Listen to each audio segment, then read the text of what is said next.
কাশ্মীর সীমান্তে সাম্প্রতিক জঙ্গি হামলার জেরে ভারত ও পাকিস্তানের মধ্যে ক্রমবর্ধমান উত্তেজনা নিরসনে উভয় দেশের প্রতি দায়িত্বপূর্ণ সমাধানে কাজ করার আহ্বান জানিয়েছে যুক্তরাষ্ট্র। একই সময় ইসলামাবাদের প্রতি তাদের অকুণ্ঠ সমর্থন পুনর্ব্যক্ত করেছে চীন।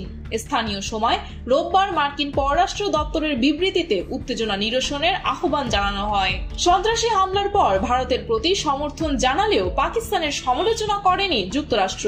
তবে ওই হামলার জন্য সরাসরি পাকিস্তান ভিত্তিক সশস্ত্র গোষ্ঠী লস্কর-ই-তৈয়বাকে দায়ী করেছে দিল্লি। যদিও এই অভিযোগ অস্বীকার করে নিরপেক্ষ তদন্তের আহ্বান জানিয়েছে ইসলামাবাদ। মার্কিন পররাষ্ট্র দপ্তরের মুখপাত্র বিবৃতিতে বলেছেন, এটি একটি পরিবর্তনশীল পরিস্থিতি এবং আমরা ঘনিষ্ঠভাবে ঘটনাবলী পর্যবেক্ষণ করছি। একই সঙ্গে একাধিক স্তরে ভারত ও পাকিস্তান সরকারের সঙ্গে যোগাযোগ রাখছি।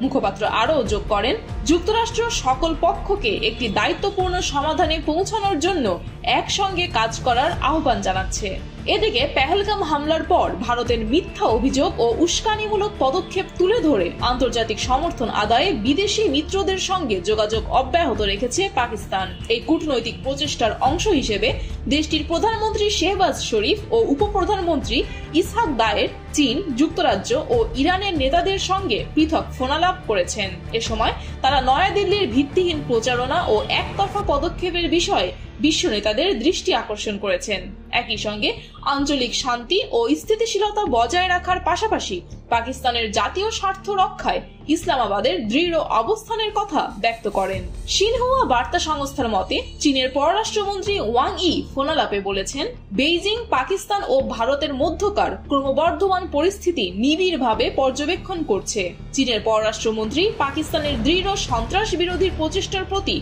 তার দেশের অবিচল সমর্থন পুনর্ব্যক্ত করেন। ওয়াংকে উদ্ধৃত করে সিনহুয়া বলেছে, এক লৌহদৃঢ় বন্ধু এবং সর্বকালের কৌশলগত অংশীদার হিসেবে চীন পাকিস্তানের বৈধ নিরাপত্তা উদ্বেগকে সম্পূর্ণরূপে বোঝে এবং পাকিস্তানের সার্বভৌমত্ব ও নিরাপত্তা স্বার্থ রক্ষায় সমর্থন করে। ওয়াং আরও বলেন, চীন দ্রুত ও নিরপেক্ষ তদন্তের পক্ষে। একই সঙ্গে চীন বিশ্বাস করে এই সংঘাত ভারত বা পাকিস্তান উভয়ের মৌলিক স্বার্থের জন্য যেমন অনুকূলে নয়, তেমনি আঞ্চলিক শান্তি ও স্থিতিশীলতার জন্য উপকারী নয়। জান্নাত মিতু, খুলনা গেজেট।